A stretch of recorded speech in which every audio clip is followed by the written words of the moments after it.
जनता की निगाहें बनी हुई थी किस तरीके से रुड़की में चुनाव होंगे, और यकीन मानिए जैसी आप उम्मीद कर रहे थे ठीक वैसे ही चुनाव उतने ही दिलचस्प और मनोरंजक होने वाले हैं। दरअसल रुड़की की राजनीति में अब इतनी भसड़ मच चुकी है कि जनता खुद कंफ्यूज है कि यहाँ मामला सियासी समीकरण किसके पक्ष में बनने वाले हैं। ये मामला बेहद पेचीदा है। इस पूरे माहौल को समझने का प्रयास करते हैं। मेरा नाम है हर्षवर्धन और आप देख रहे हैं सिटी स्कूप उत्तराखंड। दरअसल यशपाल राणा ने जब से निर्दलीय ताल ठोकी है तब से चुनाव बहुत ज़्यादा मनोरंजक और इस पूरे माहौल में भसड़ मची हुई है। ऐसा हम इसलिए कह रहे हैं क्योंकि यहाँ कांग्रेस से दो दावेदार लगातार तैयारी कर रहे थे, कोशिशें कर रहे थे, यशपाल राणा और सचिन गुप्ता। सीट महिला हुई और इनकी पत्नियां दावेदारी के तौर पर अपने आप को जाहिर करने लगी। लेकिन यहाँ ट्विस्ट तब आया जब सचिन गुप्ता का टिकट हुआ, उनको प्रत्याशी घोषित किया गया, और उसके बाद जिस तरह की उम्मीद आप कर रहे थे कि यहाँ निर्दलीय टाल ठोक सकते हैं यशपाल राणा, उन्होंने ठीक वैसा ही फैसला लिया और तुरंत उन्होंने निर्दलीय चुनाव लड़ने का फैसला ले लिया। वहीं कांग्रेस से नाराज बेबी खन्ना ने भी बहुत आक्रामक तरीके से कांग्रेस पर वार करते हुए निर्दलीय लड़ने का फैसला लिया। लेकिन अब सबकी निगाहें इस बात पर टिकी हुई थी कि भारतीय जनता पार्टी से टिकट किसका होने वाला है, क्योंकि यहाँ सबसे ज़्यादा दावेदार सामने निकल कर आए, और जब दावेदारी इतनी बढ़ जाती है तो इसकी कुछ खामियां संगठन को भुगतनी पड़ती हैं। दरअसल यहाँ लगभग 35 दावेदार सामने निकल कर आए, और इन 35 दावेदारों में से अब समस्या ये खड़ी हो जाएगी कि क्या ये एकजुट होकर किसी घोषित प्रत्याशी का साथ देंगे, क्योंकि जिस तरीके से इन्होंने झड़ी लगाई थी और मीडिया के माध्यम से अपने बयान जारी कर रहे थे, दावेदारी कर रहे थे, क्योंकि दावेदारी करने का पैमाना बहुत कुछ डिसाइड नहीं किया गया है, कोई भी दावेदारी अपनी कर सकता है, ठीक वैसा ही हुआ। इस दावेदारी में मजबूती शायद संगठन को किसी को नज़र नहीं आई और उन्होंने अपने पुराने एक कार्यकर्ताओं को टिकट दे दिया, जिन्होंने अपनी शुरुआती दावेदारी में अपने आप को कहीं प्रदर्शित किया भी नहीं था। तो ये समझने वाली बात है कि यहाँ जिस तरीके से मीडिया के माध्यम से माहौल बनाकर ही टिकट का पैमाना बनाने की कोशिश की जाती है, वैसा यहाँ देखने को नहीं मिला। भारतीय जनता पार्टी ने किन्हीं और वजह से प्रत्याशी घोषित किया। हालांकि अब जिस तरीके से जो 35 प्रत्याशी जो बनने के लिए सामने निकल कर आ रहे थे, वो कितने एकजुट होंगे, ये कुछ इन बातों से भी पता चलता है कि जिस प्रकार से ललित मोहन अग्रवाल की धर्मपत्नी अनीता देवी अग्रवाल को प्रत्याशी घोषित किया गया, तो ये प्रतिक्रिया जो है हम आपको स्क्रीन पर दिखा रहे हैं, इन पर आपको ध्यान देने की आवश्यकता है। और एक सवाल यहाँ ये भी खड़ा होता है कि क्या पार्टी के जो झंडा उठाती हैं महिला, और जो महिला इनकी कार्यकारिणी है, महिला मोर्चा जो इन्होंने बना रखी है, क्या कोई भी महिला उतनी हकदार या उतनी काबिल इनकी नज़रों में नहीं है कि उनको टिकट दिया जा सके या उनको प्रत्याशी बनाया जा सके।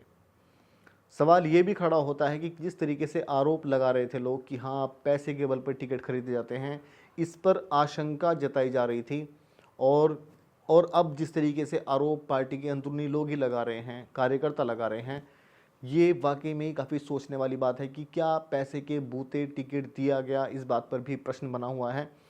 और अगर ये पैमाना नहीं था तो क्या काबिल महिलाएं सिर्फ जो पुरुष सक्रिय जो नेता हैं उनकी महिलाएं ही काबिल हैं, बाकी महिला मोर्चा जो कि हर उनके कार्यक्रम में प्रतिभाग करती हैं महिलाएं, उनमें से कोई काबिल नहीं था। खैर वो बात अलग है। लेकिन यहाँ आप प्रत्याशी मैदान में है तो प्रतिक्रिया हम आपको बता रहे हैं कि यहाँ क्या प्रतिक्रियाएं सामने आई हैं। उसके बाद सुनील राज साहनी लिखते हैं, भाजपा के केंद्रीय नेतृत्व का, प्रदेश नेतृत्व का आभार। आपने जमीन से जुड़े नेता ललित मोहन जी की पत्नी, भाजपा की वरिष्ठ नेत्री अनीता मोहन अग्रवाल जी को टिकट देकर भाजपा रुड़की के हर कार्यकर्ता को खुश कर दिया है। खुशी के मारे आंसू भी नहीं रुक रहे हैं। आपका आभार, ये एक तरीके से उन्होंने व्यंग किया है। और इस पर एक बहुत ही रुड़की के जाने माने व्यक्ति हैं राजकुमार दुखी, उन्होंने इस पर कमेंट लिखा है कि अभी 100 करोड़ रुपए की ज़मीन बेची है। ज़मीन से जुड़े हुए तो हैं ही। सन 2013 में आई एक व्यापारी के चंगुल में पूरी बीजेपी और संघ नेतृत्व कठपुतली बन गया है। इस टिकट ने कम से कम यह साबित कर दिया है, आप भी मौज लो और रोज लो, जिंदगी ऐसे ही जियो, बाकी कुछ नहीं है। ये कई ऐसे जो कमेंट हैं लगातार लोग कर रहे हैं। अशोक त्यागी जी हैं, वो लिख रहे हैं, भाजपा महिला मोर्चे की महिलाएं क्या सिर्फ झंडा लेकर सड़क पर जयकारे लगाने के लिए हैं? भाजपा संगठन को जमीनी कार्यकर्ता को टिकट देना चाहिए था। वरिष्ठ पत्रकार संदीप तोमर जी लिखते हैं, ये टिकट श्री नरेंद्र मोदी जी की कृपा है, चलो करो मतदान, भाजपा दान भी बहुत करती है, जैसा रुड़की मेयर सीट के लिए किया है, ये सीट पता नहीं, पर अब पूजा गुप्ता कांग्रेस से श्रेष्ठ राणा निर्दलीय के खाते में जाने के समीकरण प्रभावी हुए हैं। रविंद्र खन्ना बेबी जी की धर्मपत्नी जी का चुनाव इनकी क्षमता पर निर्भर करेगा।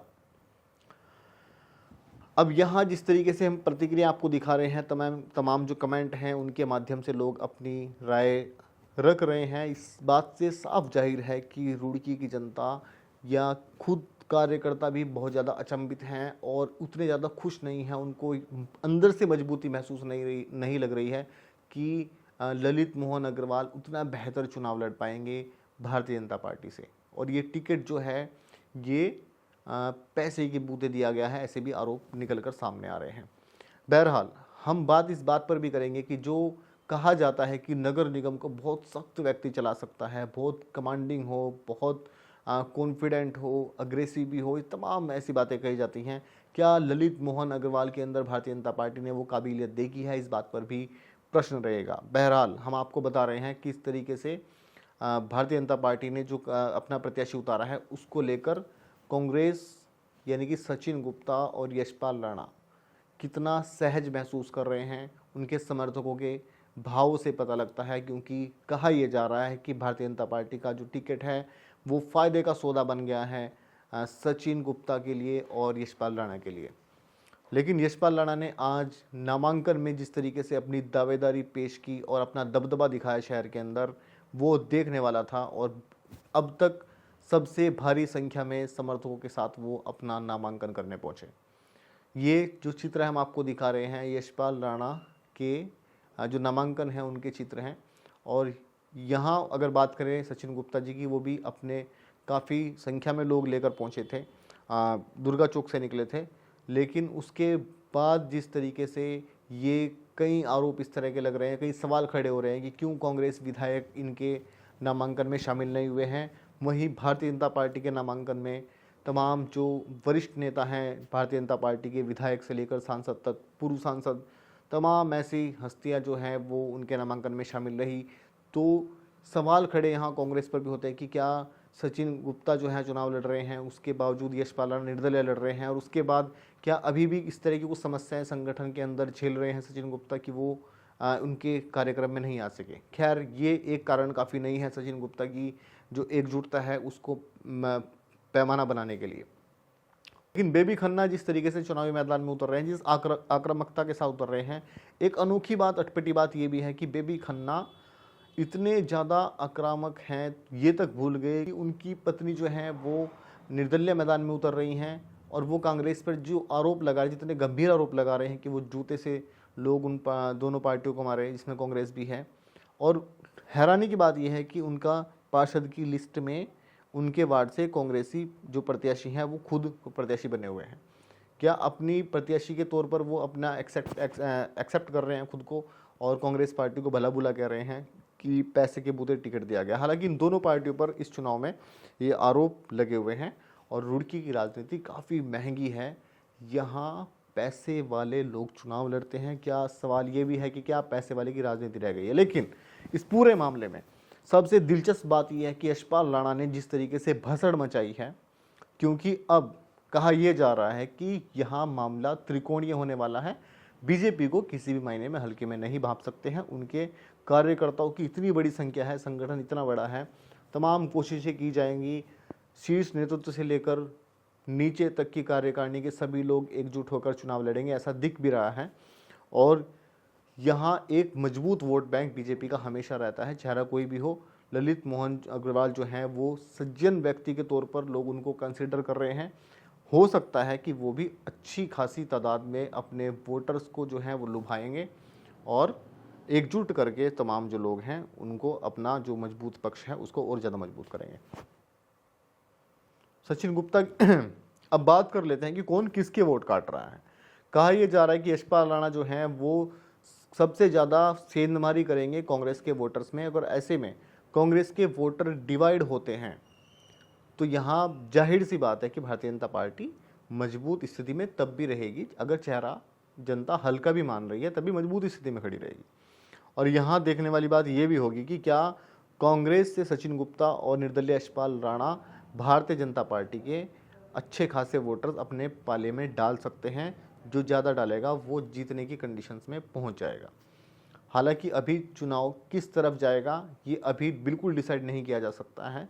ये सिर्फ नामांकन के दिन की हम परिस्थितियां आपको बता रहे हैं कि किस तरीके की परिस्थितियां, किस तरह की भसड़ रुड़की में मच चुकी है। क्योंकि यशपाल राणा ने जब से निर्दलीय ताल ठोकने का ऐलान किया है तब से रुड़की में एक अलग तरह का माहौल है और लोगों का इतने कंफ्यूज हैं, उनको ये समझ नहीं आ रहा है कि हम साथ किसका दें। भसड़ के अगले एपिसोड में हम आपको तमाम जो भसड़ शहर में चलेगी वो आप तक रूबरू कराते रहेंगे। बने रहिएगा मेरे साथ हर्षवर्धन के साथ सिटी स्कूप उत्तराखंड पर। बहुत बहुत धन्यवाद।